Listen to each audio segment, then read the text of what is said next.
Bom dia a todos. Sejam todos bem-vindos a mais uma reunião da Comissão de Gestão de Pessoas, Trabalhista e Previdenciária. Temos aqui hoje na coordenação a nossa Estefânia, a doutor Eduardo e o doutor Paulo.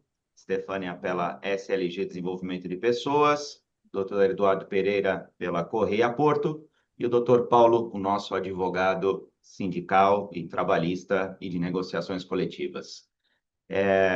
Eu sou Reinaldo Megna, sejam todos bem-vindos. Temos aqui hoje também a presença do nosso presidente Marcelo Zaidan, a quem vou passar a palavra já já. E temos aqui hoje em agenda um tema bastante extenso. Vamos falar aí sobre o impacto da reforma tributária na área trabalhista, em que pese a reforma tributária não abranger reforma trabalhista, mas existem impactos diretos e indiretos, sobretudo na contratação de serviços de terceiros, inclusive com algumas variáveis inerentes à adesão de tais benefícios por advento de acordo ou convenção coletiva, o que ainda vamos conversar sobre também. Enfim, doutor Paulo poderá também falar sobre essas questões trabalhistas e comentar no que tange aí aos aspectos do acordo e convenção, dando suporte ao doutor Eduardo Pereira, que fez uma boa apresentação para nós aqui sobre esses temas. E, sem mais delongas, passo aqui a palavra para o nosso presidente para saudações e, então, iniciaremos. Por favor, Marcelo. Bom dia a todos.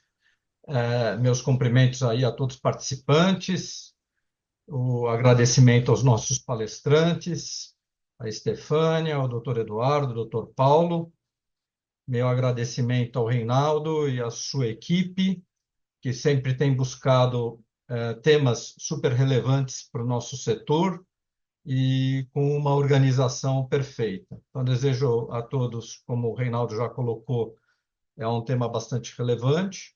Então, eu desejo aí a todos hoje uma boa palestra e que a gente possa depois colocar em prática esses desafios que a gente tem com essa reforma.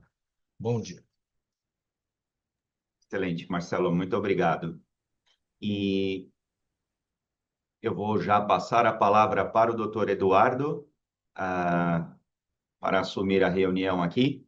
E, mais uma vez, uma boa reunião a todos. Doutor Eduardo, está com a gente? Bom dia. Agora Tô te sim. encontrei aqui. Estava os quadradinhos, você tinha desaparecido aqui. Te achei. Maravilha, gente. Bom dia a todos. Eu quero agradecer de novo aqui o convite. Agradecer também e deixar, especialmente o doutor Paulo e a doutora Estefânia, totalmente à vontade para qualquer tipo de comentário, intervenção. A ideia é agregar mesmo, não tenho nenhum tipo de vaidade nesse sentido, assim como todos os demais também. Um ponto que eu estava conversando ontem com. Desculpe. Um ponto que eu estava conversando ontem com o Reinaldo é que seria impossível nós tratarmos desse tema em uma, duas, quiçá 3 reuniões, porque além de ser tudo muito denso, é tudo muito novo. Né? Historicamente, sempre existiu ali uma nuance entre trabalhista, tributário, previdenciário, existe ali uma zona convergente entre os três, mas o que a gente vem observando com as alterações legislativas no aspecto tributário do ano passado para cá é que isso tende a ficar cada vez mais convergente.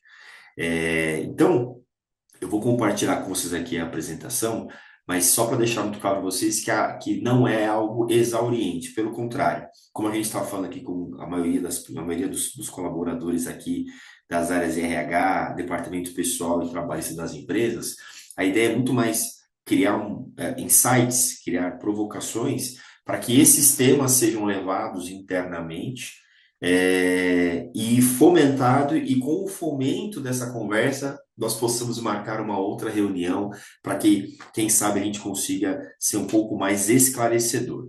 Mas ainda assim, tem bastante coisa para a gente conversar aqui. Bom, então, como eu havia comentado, nós estamos tratando aqui de um tema bastante denso e é um tema muito interessante. Além de trabalhar com tributário, eu também atuo bastante. Eu sou um advogado de contencioso, tá, gente? Eu sou um advogado já que atuo mais diretamente já no enfrentamento quando a bomba já explodiu já, ou quando a gente quer evitar que exploda. Embora atue bastante na parte de colaborativa, consultoria, a minha zona de atuação com mais prazer e mais conforto é a advocacia de processos mesmo, a advocacia contenciosa. É, e aí, nessa perspectiva, né, o que que a gente vai observando, né? A reforma tributária, ela, como eu acredito que muitos já ouviram, né, até quem nem é do segmento, né, meu tio que é motorista já ouviu falar isso já, que a reforma tributária ela não é uma reforma puramente tributária. O que que a gente observa? A gente observa que com a reforma tributária, novos parâmetros de fiscalização, cobrança, estão sendo melhorados, né? Não vou falar criados, porque seria um tremendo erro. Hoje, e apenas a título de exemplo, né? Quando nós pegamos principalmente empresas familiares que estão aí já na terceira, quarta geração, é muito comum a gente encontrar que os atuais gestores estão com sérios problemas de gestão de passivo, de débitos tributários, justamente porque antigamente pagava-se tudo e se sobrasse dinheiro pagava o tributo. Essa é a grande realidade, principalmente porque os instrumentos de fiscalização e cobrança eram arcaicos, né? Não havia o Estado, o governo em geral, né? Município, Estados e União, eles demoraram para enxergar que um dos melhores investimentos que poderiam ser feitos eram justamente nessa parte de fiscalização, nessa parte de cobrança, no investimento em tecnologia para esse tipo de atividade. Era muito comum que uma empresa que ficasse localizada numa cidadezinha do interior, ela fosse fiscalizada por fiscais que estivessem na capital.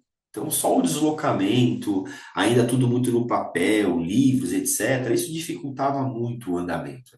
Hoje em dia, a gente pode perfeitamente reconhecer que as secretarias de Fazenda, a Receita Federal, as procuradorias, elas são órgãos extremamente aparelhados, com uma tecnologia absurda, e hoje em dia, praticamente, hoje em dia não, né? O que nós observamos daqui para frente é que cada vez mais os trabalhos eles vão ser geridos por cruzamento de dados eletrônicos. E isso, sob o ponto de vista de arrecadação, sob o ponto de vista fiscalizatório, ele é ótimo, porque a gente diminui o custo com pessoas e aumenta a eficiência. E por conta dessa situação, o que a gente observa é que com a reforma tributária, esses mecanismos de fiscalização e cobrança, eles não vão analisar, eles não vão se restringir apenas à situação que envolve o tributo. O tributo é o fim, isso não se discute. Mas a toda a área de negócios das empresas, para saber se efetivamente aquilo que foi indicado, aquilo que foi recolhido, aquilo que foi apurado, se realmente é correto, faz sentido ou se não tem algo a mais.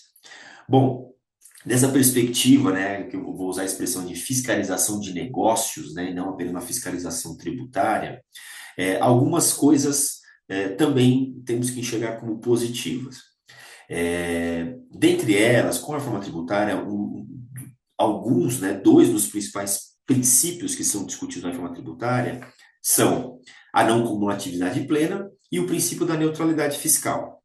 De uma maneira muito objetiva, até para quem não atua tanto no tributário, a não cumulatividade ela é um princípio constitucional que veio com a Constituição Federal de 88, muito mais voltada para ICMS, IPI, enfim, mas também para demais contribuições, mas ela é um princípio que ela regula, ela evita que se tenha uma tributação em cascata. O que seria isso? A não cumulatividade ela permite que dentro de uma relação, de uma reação negocial em cadeia, né, fornecedor, adquirente, vendedor e outros mais, o tributo que foi pago numa etapa, ele seja acreditado seja acreditado do tributo a ser pago na etapa seguinte. Então, aquilo que, por exemplo, né, aquilo que o meu fornecedor pagou, eu vou abater daquilo que eu terei que pagar. Essa é a ideia da não cumulatividade de um modo muito objetivo. E a neutralidade fiscal é a ideia de que, isso veio agora com a reforma tributária mesmo, é a ideia de que situações semelhantes elas sejam interpretadas da mesma maneira, da forma semelhante. A gente sabe que desde já não é exatamente isso que a legislação está prevendo. Existem os regimes especiais, regimes diferenciados, que na tentativa de criar ali parâmetros, acabou permitindo o surgimento de alguns questionamentos com relação a essa questão da neutralidade. Mas não é o nosso principal ponto aqui de discussão nesse momento. Eu quero dar mais ênfase nessa questão da não cumulatividade plena. E nesse aspecto da não cumulatividade plena, eu vou usar a expressão despesas, tá? Mas hora é despesa, hora é custo, mas vamos aqui na nossa conversa tratar como despesa de um modo sui generis. Diversas despesas que a empresa possui, que a empresa detém ali com o seu RH, o seu DP, com seus funcionários em geral, eles passaram a ser efetivamente reconhecidos como aptos à apropriação de um crédito financeiro.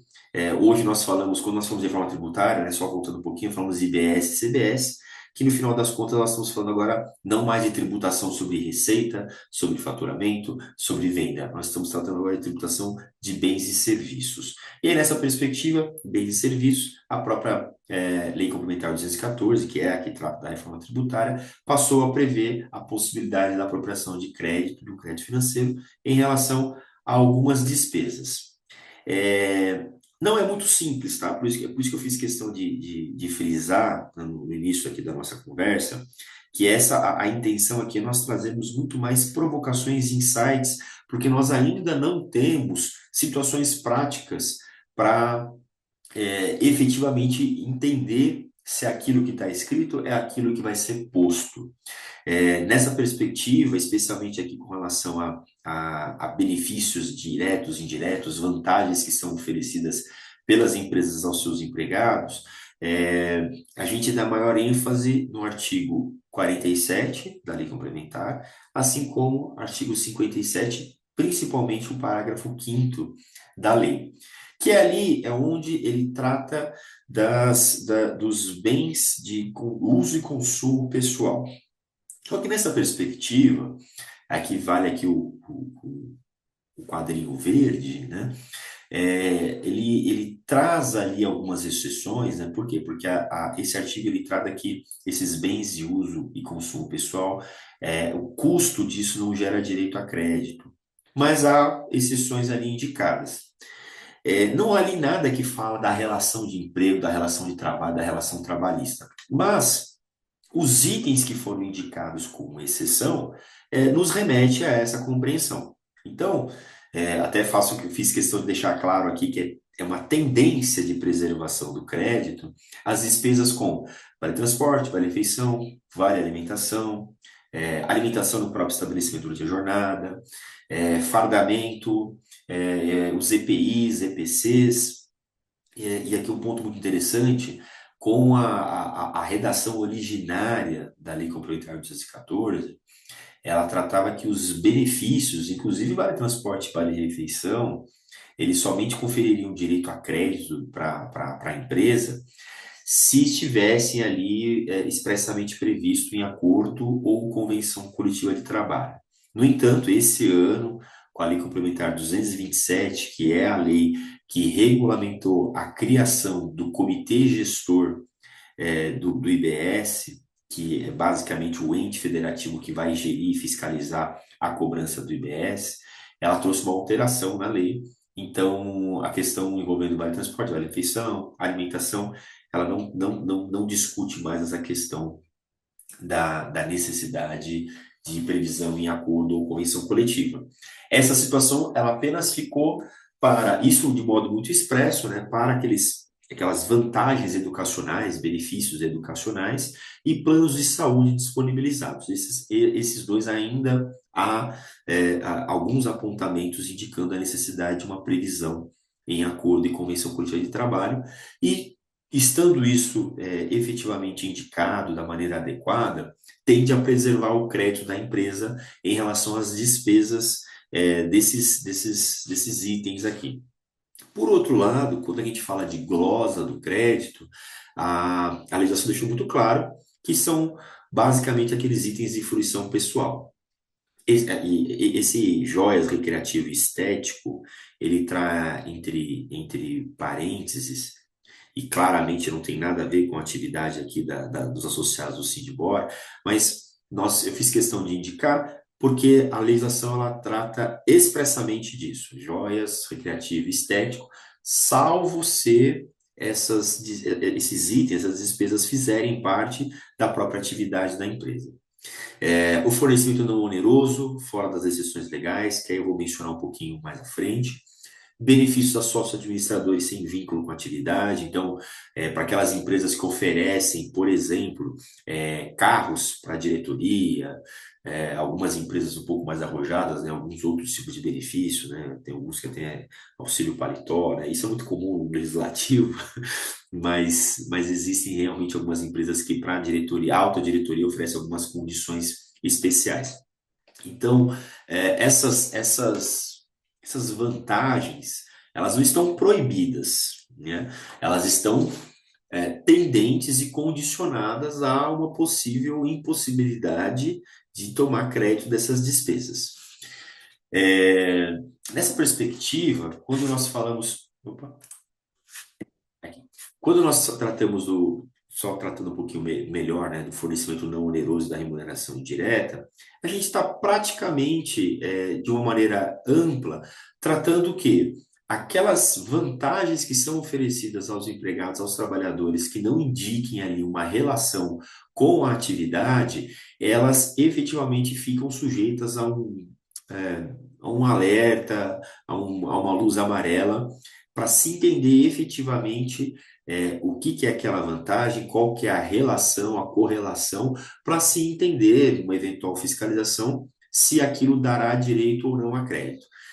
E aí, nessa perspectiva, aqui alguns insights. Então, as vedações previstas no próprio parágrafo 5º do artigo 57. Como eu havia mencionado inicialmente, nós não estamos falando mais de receita, faturamento, de lucro, nós estamos falando de bens e serviços. Então, além de não conferir direito a crédito, eventualmente estaria ali sujeito, inclusive, a um débito. Esse terceiro item aqui não é uma surpresa para quem trabalha com fiscalização. No passado questionava-se muito isso, mas hoje é muito pacífico o entendimento que o fisco ele pode sim requalificar uma operação, um negócio jurídico, e aqui no caso, inclusive, uma vantagem que é oferecida ao empregado. A gente tem diversas situações. Isso é muito comum quando a gente observa aquelas distribuições desproporcionais de lucro, aqueles PLRs que são oferecidos, principalmente para a alta diretoria, quando no final das contas a gente observa que aquilo não é bem um benefício, não é bem uma vantagem, mas um salário efetivo, né? Então é um salário, é uma vantagem salarial travestida de benefício. Que aí envolve, e com certeza o Dr. Paulo lida muito com isso, que envolve todo o critério de habitualidade daquela verba que está sendo paga. Então, tudo isso aqui, ele acende alguns insights, alguns alertas, no sentido de que a política de benefícios, a política de vantagens para os funcionários, ela deve ser tratada com muito cuidado e com muita atenção. Hoje não há mais espaço, já não era, já não mais antes, mas agora especialmente, até mesmo porque nós estamos falando aqui de IBS, CBS, reforma tributária, nós não estamos falando ainda de contribuições previdenciárias, fora todos os riscos da própria seara trabalhista. Então, seara trabalhista já era um ponto de contingência, contribuições previdenciárias também eram um ponto de contingência, agora também temos IBS, CBS. Então, a área de recursos humanos, gestão, DP, enfim, área de pessoas, elas acabam ganhando uma relevância ainda maior, porque, a depender de como forem geridos, criados, administrados essas políticas de vantagens, né? Aquelas empresas que ainda não têm, não preciso nem comentar nada, né? Mas as empresas que possuem, isso chama a atenção, porque aquela estrutura mal documentada, aquela estrutura mal formalizada, ela está expondo a empresa a um risco, que esse risco ele se solidifica em dinheiro, né? Falando português, claro. Ou em algo que a empresa deixa de receber, deixa de se creditar, ou em algo que ela vai ter que pagar efetivamente. E aí, quando nós estamos falando de fiscalização, a gente está falando ainda de multa, juros, demais encargos, tudo isso por conta de uma falha na estruturação desses demais benefícios. É, Nessa perspectiva, né, pensando na questão do que eu havia comentado, né, que os acordos e que a reforma tributária ela passa a tratar, ela possa a debruçar os olhos muito mais sobre o negócio, né, e não apenas sobre a arrecadação, sobre a área de controladoria das empresas, né, a área contábil, mas agora também sobre as demais áreas. A gente tem um cenário em que os acordos coletivos e as convenções coletivas de trabalho eles, eles têm a sua importância extrapolada. E quando eu falo extrapolada, não é no sentido de irregularidade, é no sentido de que eles ganham uma abrangência que escapa apenas daquela questão sindical e daquela questão trabalhista. Ela realmente vira uma situação tributária. Então, quando nós falamos de benefícios, de vantagens, as previsões indicadas nesses acordos, nessas convenções, são elas que vão, obviamente, alinhado também a toda a prática que a empresa for desenhar, mas são condições efetivas para saber se aquela empresa ela vai ter direito ao crédito. Ela vai ter um crédito financeiro, ela vai conseguir atingir ali a questão da não cumulatividade plena, ela vai conseguir se aproveitar destas condições para a redução da sua carga tributária.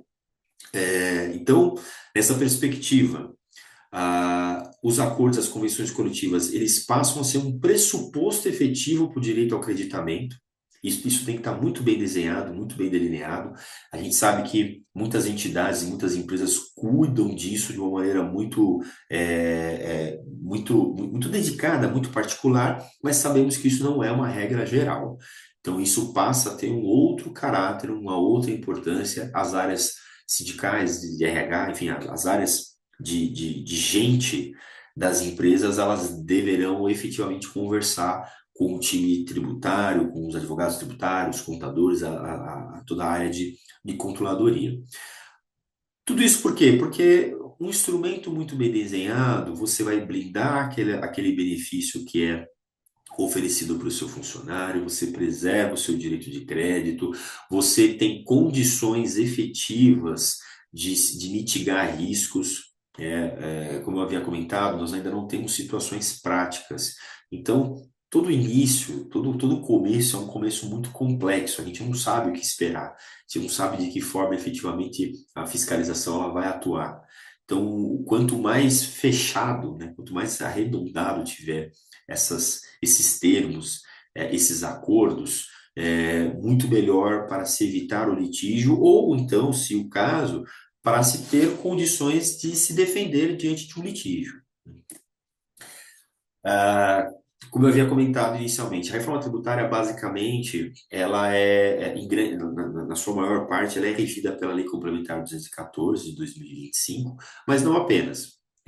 Dentro do contexto da reforma tributária, outras normas foram editadas, e dentre elas aqui a Lei Complementar 227, que é a que regula a criação e a atuação do Comitê Gestor do IBS, que inclusive foi aquela que eu havia mencionado, que alterou o artigo 57 da Lei Complementar 214. E aí, nessa perspectiva de fiscalização e cobrança, alguns pontos são interessantes, que são pontos que praticamente evidenciaram, deixaram expresso aquilo que nós já enxergamos hoje, que são o cruzamento de dados, a própria rastreabilidade pelo CPF, né? Então, nós temos aí um cruzamento de dados CPF, CNPJ, benefícios que foram conferidos. E tudo isso aqui, ele nos indica para uma séria necessidade de uma racionalidade documental, para preservação de todo o acervo documental que envolverá ali alguma vantagem, algum benefício trabalhista. Lembrando que nós estamos falando de situações de pelo menos 5 anos. Então, tudo aquilo que está sendo feito, está sendo criado hoje, ela vai ficar válida e será objeto de e será disponível para uma eventual fiscalização dentro do prazo decadencial, dentro do prazo prescricional. Então, mesmo que nós ainda estejamos numa fase. É muito comum a gente falar que a gente está numa fase inicial, ou que a reforma tributária já começou. A gente sabe disso, nós mesmos usamos muito essa expressão. E não é uma mentira, né? As normas já estão postas, existe aí uma dificuldade efetiva com relação aos aspectos práticos, mas a gente não pode aguardar o que virá desses aspectos práticos para já nos anteciparmos, né? E muitas vezes até estamos atrasados.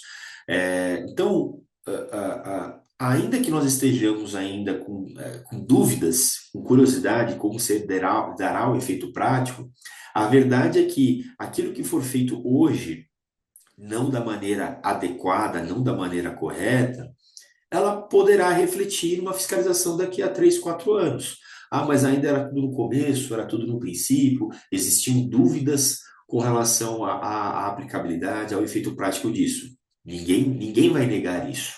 Só que entre você justificar ali uma novidade como uma razão para o afastamento, para a derrubada de uma cobrança, de uma autuação, isso é algo totalmente descabido, né? Não será possível. É uma história bonita, mas não aplicável. Então, é fundamental que as empresas elas já tenham em mãos, ou pelo menos a caminho de toda essa revisitação e criação de mecanismos de arquivamento, de histórico, das próprias redações, das cláusulas e outros mais. Não falando exatamente de reforma tributária, mas dentro do contexto de reforma tributária e no que importa aqui para o segmento de gente, né? Como é que fica a questão do PLR e do PPR? Bom, a situação prossegue sendo a mesma da que existe do ano passado, da situação atual. As regras e condições de PLR e PPR, elas devem ser orientadas pelo que prevê a Lei 10.101 de 2000, ou seja, de modo muito objetivo, né? As regras claras, as metas previamente ajustadas e metas alcançáveis, tá? Aquelas metas efetivamente mensuráveis. Negociação com comissão, com sindicato, um instrumento devidamente arquivado, aquela limitação de pagamento de até 2 parcelas por ano, respeitando o intervalo trimestral, a apuração das metas. Então, os requisitos dos instrumentos que tratam de PLR e PPR seguem sendo os mesmos.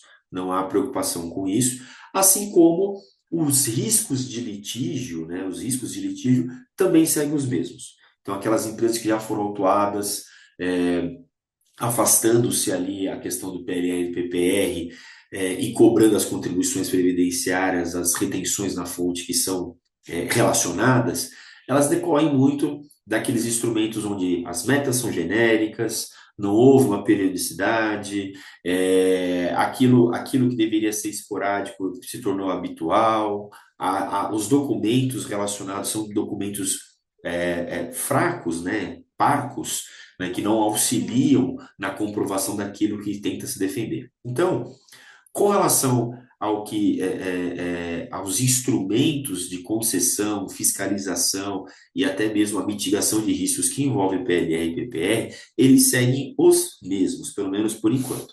O que altera? Com a Lei 15.270 de 2025, eu acho que isso saiu na mídia até sob o aspecto político, né? Algumas situações se alteraram. Dentre elas, até então, aquele PLR, aquele PPR que era concedido dentro das regras, atendido ali os requisitos, eles gozavam de isenção. Agora, aqueles valores, aqueles dividendos pagos acima de R$ 50 mil por mês, né, na fonte pagadora, eles vão ensejar uma retenção de 10% de imposto de renda já na própria fonte. Essa lei ficou muito conhecida, tá, gente? Essa lei ficou aquela que foi usado politicamente para falar que agora a faixa de isenção de imposto de renda mudou, que iniciou-se um projeto de tributação das fortunas e outros mais. Eu fiz questão de mencionar, porque em relação a dividendos, em relação a participações, há aqui essa particularidade. Bom,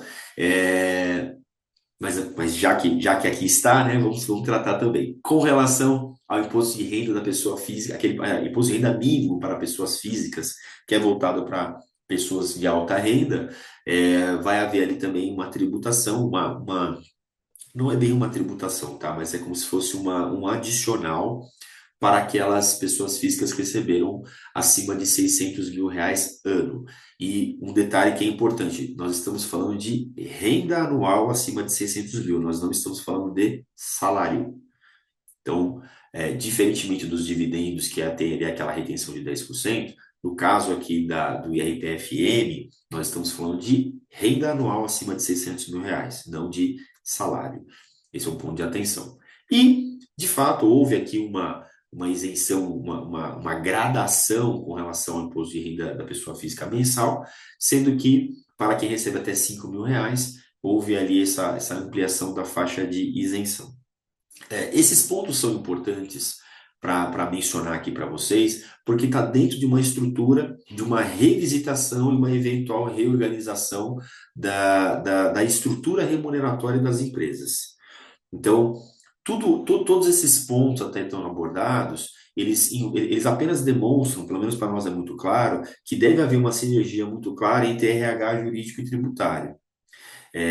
As áreas, né, de RH jurídico tributário, sindical e trabalhista, porque se nós estivermos expostos, estaremos expostos em todas essas áreas, ou ao menos em uma delas. Bom, estamos ainda num cenário de conhecimento, né? Aproveitando o dia de hoje, né? Um cenário de namoro. Não sabemos o que vai ocorrer, mas o que nós temos a certeza de onde nós enxergamos os riscos de litígio são nesses pontos. Então, a análise, a fiscalização e a avaliação daquelas verbas que estão sendo oferecidas, entender ali o critério de habitualidade, de benefício, de verba esporádica, a possibilidade de não se conferir o direito de crédito a determinadas despesas, o fornecimento não oneroso, que são aquelas vantagens extras, né, digamos assim, ou vantagens puramente ditas, onde não fica ali claro, né, com ainda que não fique claro, tá, mas com maior evidência de que aquele fornecimento foi um fornecimento gratuito e não um fornecimento que tenha relação ou decorrente da relação trabalhista, da relação de trabalho, as retenções, as remunerações indiretas, isso aqui é muito mais voltado para sócios e administradores, e aos próprios requisitos que ainda devem ser seguidos com relação às políticas de pagamento de dividendos via participação nos lucros e resultados.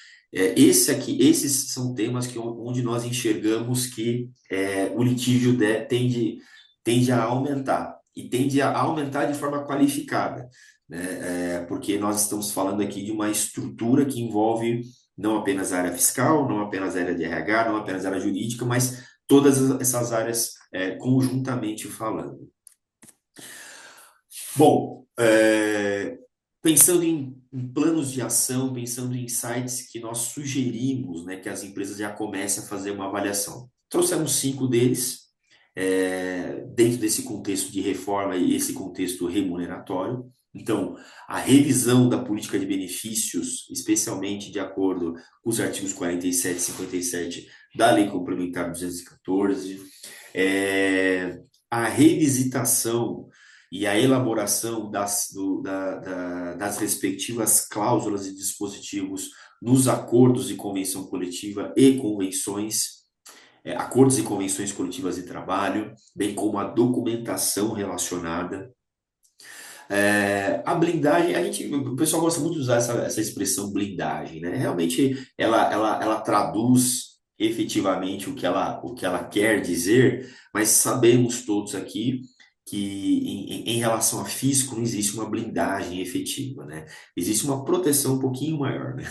Então, uma blindagem com relação aos critérios para as remunerações variáveis, a atenção que se deve dar com relação à rastreabilidade por CPF e antecipação de fiscalização pelo comitê gestor, e a reavaliação de prolabores e dividendos diante do que prevê a Lei 15.270, que é a que eu havia mencionado do IRPF-M e da tributação dos dividendos. Um ponto que eu queria agregar aqui, que infelizmente acabou passando aqui na minha apresentação, é que, isso na verdade até te agradeço, Reinaldo, que foi você que trouxe, é naquilo que envolve os prestadores de serviço. A gente sabe que muitas empresas acabam adotando a política de contratação de prestadores de serviço e não de funcionários efetivos.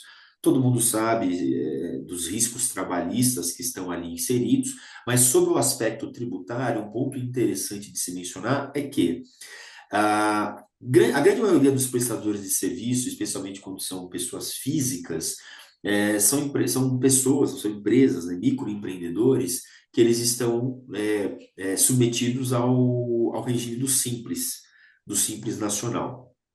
O Simples Nacional, ele continua existindo, ele continua sendo um instrumento de tributação favorecida não, de tributação facilitada para as pequenas empresas, os microempreendedores. O que acontece aqui pensando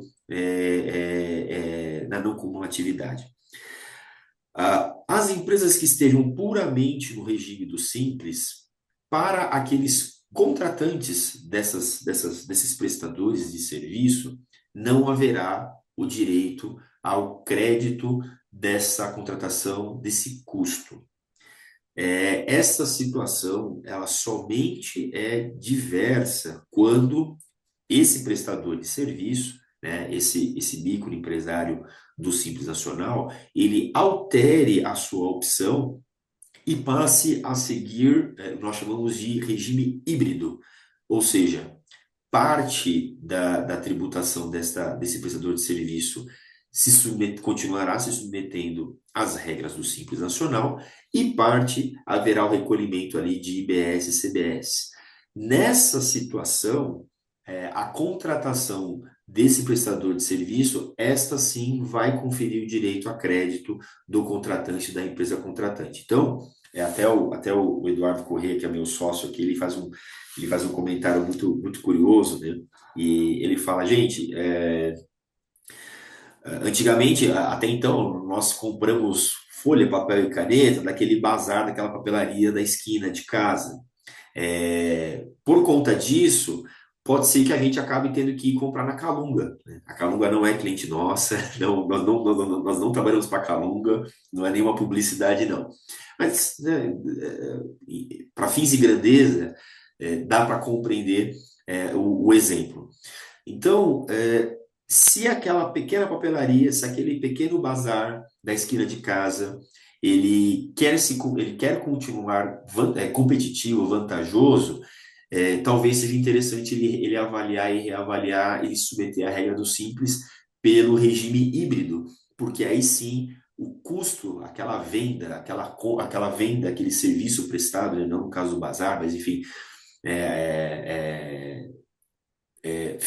aquele custo da pessoa jurídica maior, né, muito em aspas aqui falando, ela vai permitir o direito a crédito dessa empresa e tornando ainda vantajoso e competitivo para aquele pequeno empresário. Então, falei aqui muito brevemente, mas esse é um ponto de atenção, especialmente para aqueles que têm aí em suas empresas algo muito consolidado em relação a prestadores de serviço.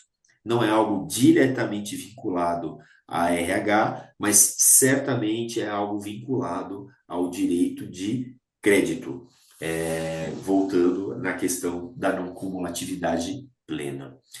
Meus caros, era só apenas essas considerações, insights que eu gostaria de trazer, compartilhar com vocês.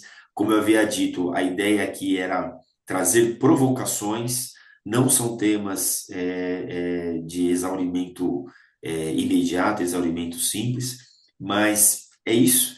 Espero que tenha sido útil e da minha parte aqui me coloco à disposição para qualquer consideração, qualquer conversa e devolvo aqui a palavra especialmente do Dr. Paulo para a Estefânia, mas também a você, Reinaldo, Marcelo. Fiquem à vontade aqui. Muito obrigado mais uma vez pelo convite, viu? Excelente, doutor Eduardo. Muito obrigado. Dentro do tempo que nós temos, eu acho que você conseguiu passar por todos os pontos relevantes, especialmente no que tange aí essa recente mudança do que é necessário haver previsão em convenção ou acordo coletivo de trabalho para que futuramente haja a oportunidade do creditamento destes impostos, né? O que antes era nebuloso, agora está mais claro, que se refere exclusivamente a plano de saúde e educação. Demais benefícios que são considerados de uso pessoal, ainda que não previstos em lei, eu até peço que você me corrija se eu estiver errado, ah, em que pese não haver clareza e previsão nas normativas já publicadas, a interpretação é de que, em sendo de uso pessoal, não adianta haver previsão em convenção ou acordo coletivo que não ensejará em creditamento, correto? Exato. A Lei Complementar 214, ela trata de maneira muito expressa que bens de uso e consumo pessoal não conferem direito a crédito. Ponto. Aí um pouquinho mais para frente, ela traz exceções a essa regra. Então, todas essas vantagens trabalhistas, por assim dizer, elas estão enquadradas nessas exceções. Ao mesmo tempo, quando ela trata de benefícios não onerosos, ela deixa um campo de interpretação muito amplo. Então, para a empresa, caso aquele benefício que não se enquadre dentro daqueles previamente indicados, previamente não, expressamente indicados, tem que ter ali um instrumento interno muito bem montado, muito bem construído, para demonstrar que aquilo não é exatamente um bem não oneroso, né? Que existe uma certa onerosidade naquele benefício que foi oferecido. Mas, via de regra, de uma maneira muito objetiva, você está correto. Obrigado. E da nossa parte, e é um tema que ainda eu acredito que não há um esclarecimento seguro. Se houver, eu te agradeço aqui compartilhar. Se refere à inclusão em convenção coletiva destas previsões de plano de saúde, especificamente falando, e auxílio educação, para que as empresas que já concedem tais benefícios possam oportunamente se creditarem. E aí, eu já levei essa questão para diferentes fóruns jurídicos aí que nós participamos, e há múltiplas opiniões dos advogados quanto ao formato dessa cláusula em convenção coletiva, no que se refere à condição de que ela preveja obrigatoriedade da concessão de plano de saúde ou a educação, para que então ela seja passível de creditamento, ou a organização, no caso sindical, que venha a aperfeiçoar essa cláusula ou incluir essa cláusula numa convenção coletiva, tem a condição de fazer um texto flexível que não crie a obrigação para todas as empresas, uma vez que todos os setores, o nosso não é uma exclusividade do nosso setor, nós temos uma condição muito plural de empresas, desde micro, aliás, nosso setor até é previsto a atividade como microempreendedor individual. É uma das poucas atividades industriais, curiosamente, que tem essa possibilidade de atividade MEI, utilizando o nosso KNAI de artefatos de borracha. Mas aí, considerando desta menor gradação de empresa até as de grande porte, é óbvio que nós temos condições diferentes de concessão de benefícios, né? E a gente preocupado, obviamente, em não onerar toda a grade de empresas que existem no nosso setor, mas também preocupado em não restringir ou proibir que as empresas que já concedem tais benefícios de ter acesso ao creditamento oriundo dessas concessões. Estamos tentando pensar no melhor juridicamente seguro texto que ofereça o atendimento de ambas as situações. Então, um texto do tipo: as empresas que concederem tais benefícios, aí eu já aprendi que não temos como, na convenção, falar sobre terá direito a crédito tributário, porque convenção coletiva ela não tem alçada de regulamentar, regrar sobre aspectos tributários, ela não tem esse condão. Mas ela teria condição de falar algo do tipo: as empresas que concederem tais benefícios atenderão às seguintes regras, e ali a regra deverão atender às regras previstas nessa convenção coletiva. E a convenção coletiva traz algum dispositivo de regra, como, por exemplo, percentual de coparticipação ou coisa que vale, né? Então, desenvolver uma cláusula com essas condições é o que eu consegui reunir de melhor informação até agora, em que pese alguns advogados já terem dito: não, ou você põe como obrigatório e a todos, ou do contrário, esse creditamento será frágil. Sei que a pergunta ela é complexa, delicada e talvez a gente não tenha, né, ainda maturidade do tema no mercado para poder responder, mas você tem um palpite? Olha, o Reinaldo, vou até pedir uma ajuda para o doutor Paulo aqui. A visão que eu tenho é a seguinte: a concessão de benefícios, a concessão de vantagens, ela é, exceto aquelas hipóteses legais, mas ela é uma faculdade das empresas. Eu acho que você prevê no seu acordo ou na convenção coletiva a obrigatoriedade, muitas vezes você pode acabar inviabilizando a própria atividade da empresa, a própria contratação de funcionários para aquela empresa, porque o custo de manutenção daquele funcionário vai ser algo muito absurdo. A lei da reforma tributária, ela fala da concessão do direito a crédito, desde que aquele benefício esteja previsto e regulamentado em acordo com a Convenção Coletiva de Trabalho. Ela não traz ali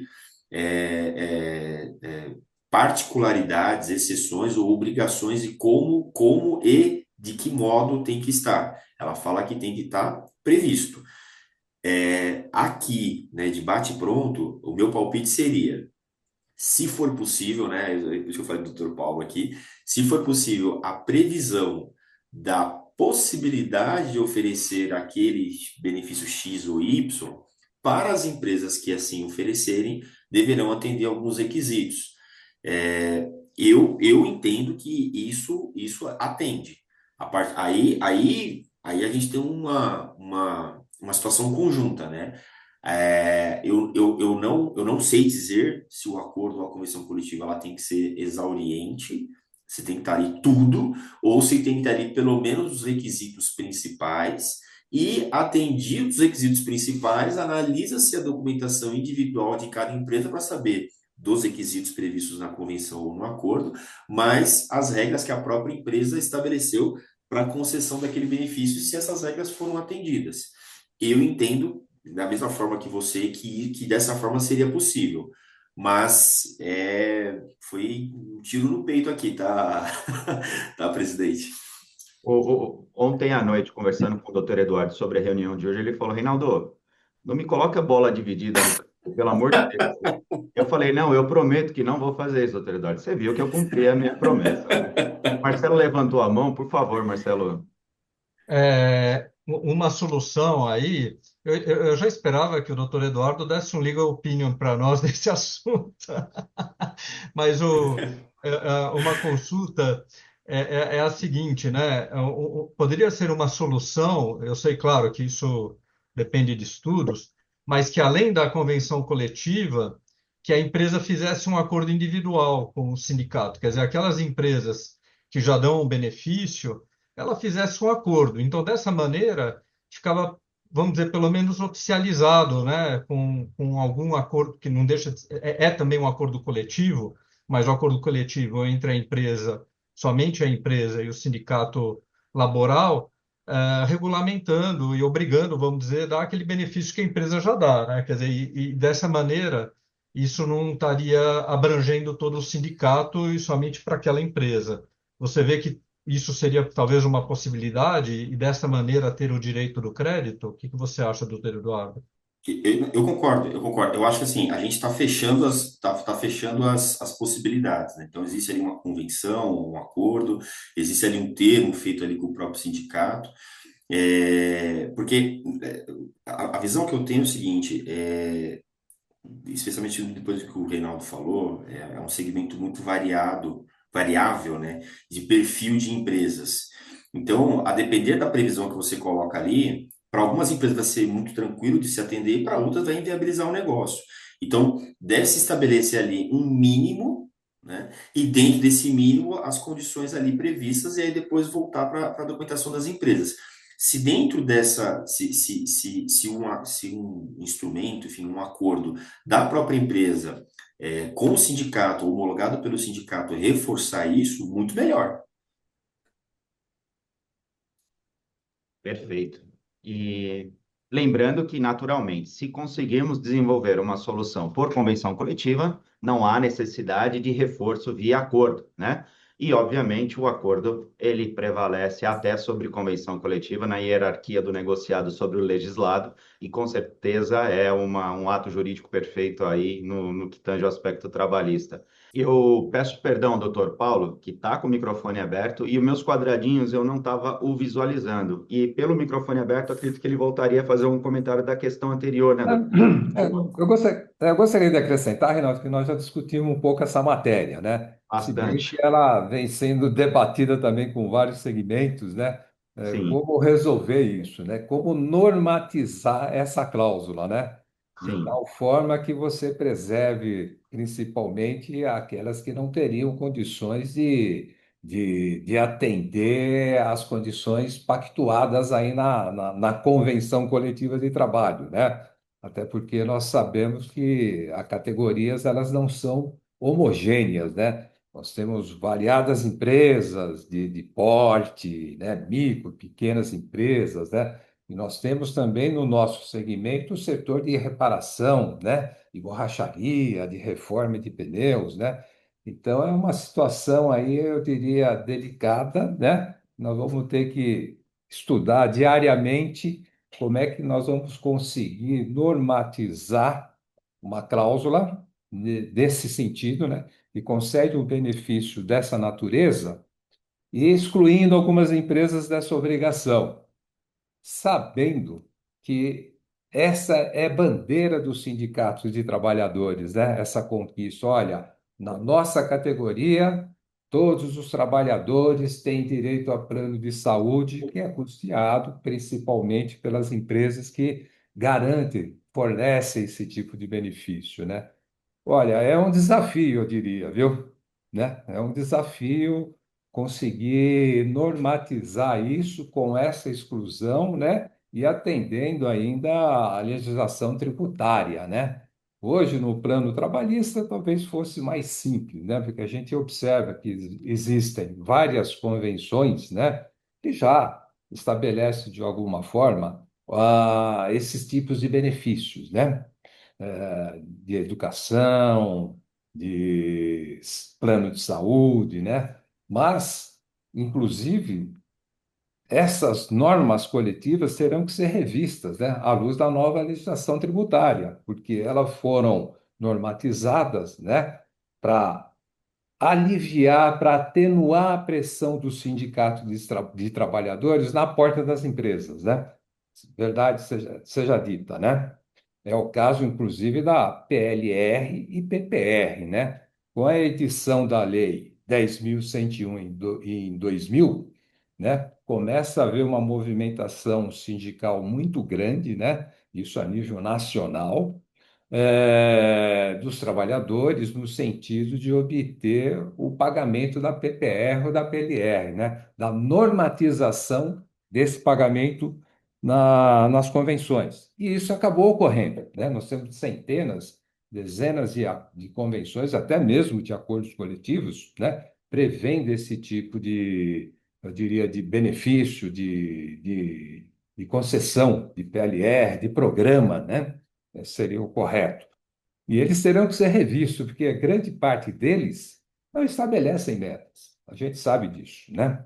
Os indicadores são fracos, a forma de cálculo, o período de apuração, né? Então, nós temos hoje aí dezenas, centenas de empresas aí sujeitas a uma fiscalização mais rigorosa, né, mais avançada agora, e vão acabar, né, concluindo que aqueles pagamentos eles não são, na verdade, um pagamento a título de PLR nem de PPR, né? Nada mais são do que salário disfarçado aí, né? De PPR e PPLR.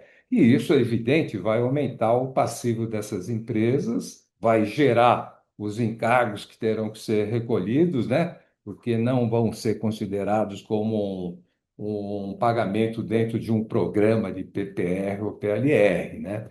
Então, é um desafio aí e fica também, embora a nossa convenção coletiva do setor de artefatos de borracha não fixe, não estabeleça o pagamento, por exemplo, desses benefícios, nem de PLR, nem de PPR, mas nós também temos algumas empresas sujeitas a duplo enquadramento sindical, né? Vamos imaginar, no nosso setor de artefatos, temos algumas que também estão enquadradas no setor da indústria de material plástico, pertence ao setor químico e farmacêutico. Essas normas coletivas desse segmento, por exemplo, elas têm o pagamento obrigatório de PLR ou PPR, né? Evidente que acabam ressalvando as empresas que têm um acordo específico, mas muitas pagam o que a gente chama de cala-boca, né? Para evitar a pressão dos sindicatos na porta dessas empresas, nós estabelecemos que anualmente será pago em duas vezes X valor.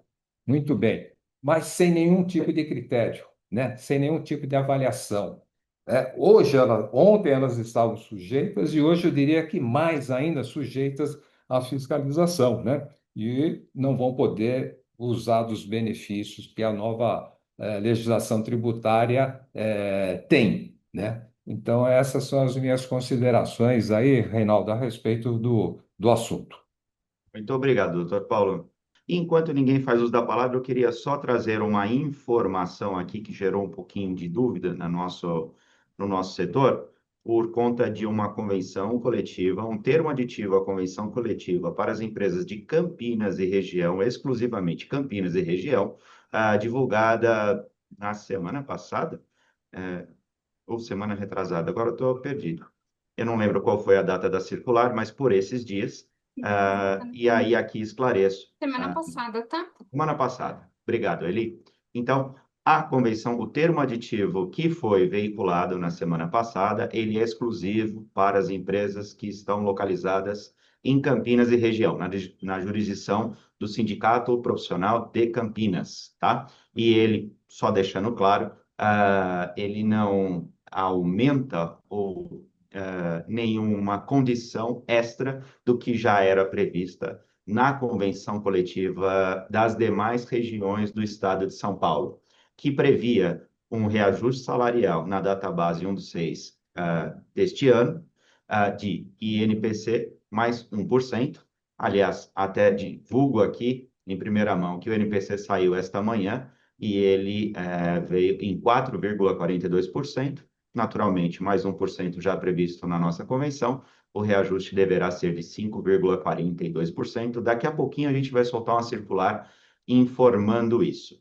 Então, no caso de Campinas e região, o reajuste salarial era previsto somente de INPC, não havia o acréscimo de 1%, e houve uma negociação, fizemos assembleia patronal com a região de Campinas, e depois uma negociação com o sindicato profissional daquela região, e celebramos um termo aditivo equiparando este reajuste salarial com as demais regiões do estado de São Paulo, tornando as convenções idênticas nessas condições de reajuste e demais cláusulas, com dois pequenos incrementos que nós fizemos para Campinas e região, que foi a previsão agora, lá para aquela região, de autonomia das empresas de reduzir a hora do almoço para 30 minutos, do que as demais regiões ainda dependerão de acordo coletivo para que consigam fazer essa redução de hora de almoço.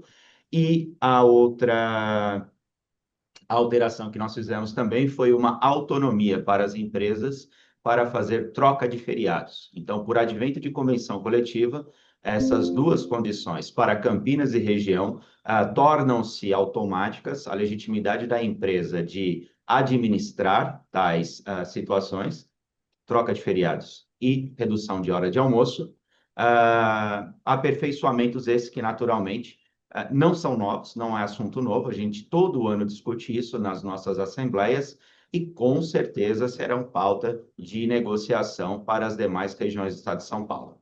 Como, obviamente, sabemos que o nosso estado é dividido em 12 distritos distintos, nos sindicatos profissionais que representam a categoria de artefatos de borracha e reforma de pneus, aqueles dos demais 11 distritos que aceitarem internalizar essas condições que acreditamos ser louvável, legítima e moderna, assim o faremos, né? Mediante, óbvio, ofertá-los que aceitem a nossa proposta de modificação dessas cláusulas. Então, é só um esclarecimento para que, inclusive, não haja dúvida com relação à circular que sairá hoje, informando do reajuste salarial data base 1 do 6 e o novo piso normativo, que, obviamente, calculado com esse acréscimo de 5,42, também será divulgado. Demais cláusulas, em todo o estado de São Paulo, não muda, e Campinas, inclusive, já com a incorporação desse termo aditivo divulgado na semana passada, também nada muda, em função deste comunicado que soltaremos hoje. Eu acredito que era isso, né, doutor Paulo? Isso, exatamente, Reinaldo. O termo aditivo especificamente de Campinas, né, ele não altera as demais cláusulas pré-existentes do acordo firmado um ano atrás, tá? Continuam tendo validade de 25 até 27, sem nenhuma alteração. O que foi acrescentado é a cláusula da troca de feriados e da redução do intervalo intra-jornada, né? De 1 hora para 30 minutos. Em ambas as situações, a empresa agora tem essa faculdade, né? De introduzir, de fazer essas modificações. Perfeito.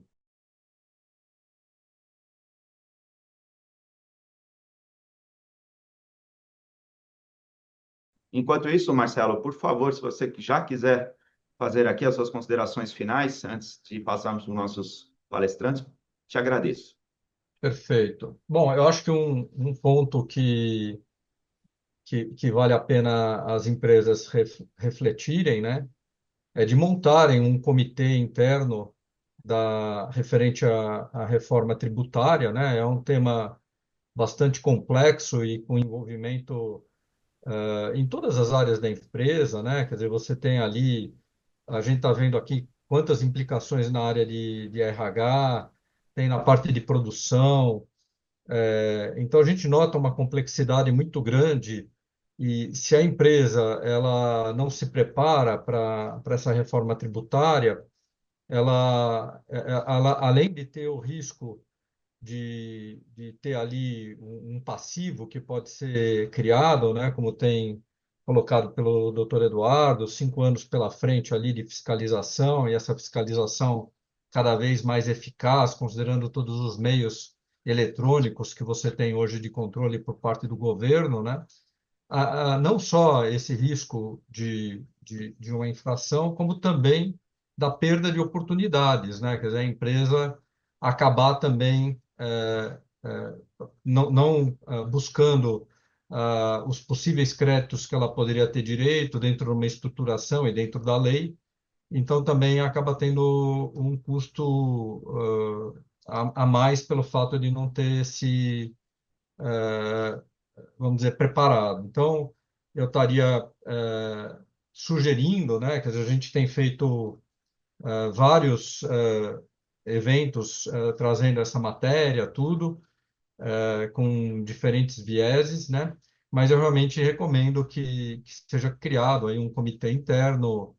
Eu acho que vale a pena trazer alguém de fora, porque apesar de treinamentos que a gente pode dar para o nosso time, é um assunto, quer dizer, primeiro ainda não existe nenhum consenso, ainda não está tudo determinado, mas é importante que tenha alguém de fora que pode assistir aí as pessoas internas a criar esse processo de transição de uma maneira melhor, né? Então, acho que esse é uma das mensagens que eu colocaria aqui como sugestão do que foi apresentado hoje, que eu considero que foi feito aí dentro do tempo estipulado, foi feito de uma maneira brilhante. Parabéns.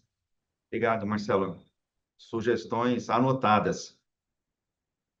Vamos evoluir. Dito isso, eu acabei não chamando a Estefânia, pelo amor de Deus, me perdoe, Estefânia. São os quadradinhos pequenos aqui, poucos. E, por favor, eu vou pedir aqui as suas considerações antes da gente passar para o doutor Eduardo encerrar. As minhas considerações finais, parabéns ao doutor Eduardo pela apresentação, e julgo que nós temos aí vários desafios pela frente, e como o Marcelo falou, nós temos que nos preparar. Obrigada a todos, mais uma vez, e até a próxima reunião. Obrigado, Estefânia. Doutor Eduardo, sua mensagem final e vamos para o Dia dos Namorados. Não, ainda tem muito dia para trabalho. Gente, eu quero agradecer o convite, agregador. Obrigado pelo elogio, Marcelo. E só complementando o que você disse, né? Como eu havia comentado no começo, a reforma tributária, ela tá. E não é para colocar pânico, não, é para nós pensarmos em convergência. Ela está mexendo em toda a estrutura das empresas. Então, falamos aqui de RH e trabalhista, mas também já temos a oportunidade de falar da parte de contratos, a parte de suprimentos, controladoria. A reforma tributária, ela realmente impõe a necessidade de se fazer uma revisitação. E não para aumentar custo ou para, eu falando como advogado, vender serviço, não é por isso, não. É por uma simples situação de mitigação de riscos e aproveitamento das oportunidades existentes. Então, no final das contas, estamos falando de evitar gastar ou recuperar dinheiro, né? São temas ainda longo de terem sido exauridos, pelo contrário, mas foram insights que acredito que sejam interessantes para que as empresas já possam, né, a partir do RH também, né, a partir do departamento pessoal também, já comece a olhar também para esse lado. Então, agradeço mais uma vez as palavras, os elogios, a participação, a colaboração de todos, e nos colocamos aqui à disposição, desejando uma ótima sexta, bom Dia dos Namorados para todos. Espero vê-los, não sei, vou até pedir desculpa aqui, Reinaldo, eu espero vê-los na Expo Board, estaremos lá falando algumas palavrinhas. E é isso, um ótimo final de semana a todos. A minha chefe também, muito obrigado pela paciência e apoio, viu, ele? E um abraço a todos, gente. Bom final de semana. É isso aí. Bom final de semana, pessoal. Até a próxima reunião. Um abraço. Obrigado Bom igualmente. final de semana a todos. Abraço. Obrigado igualmente a todos. Obrigada, pessoal. Um abraço.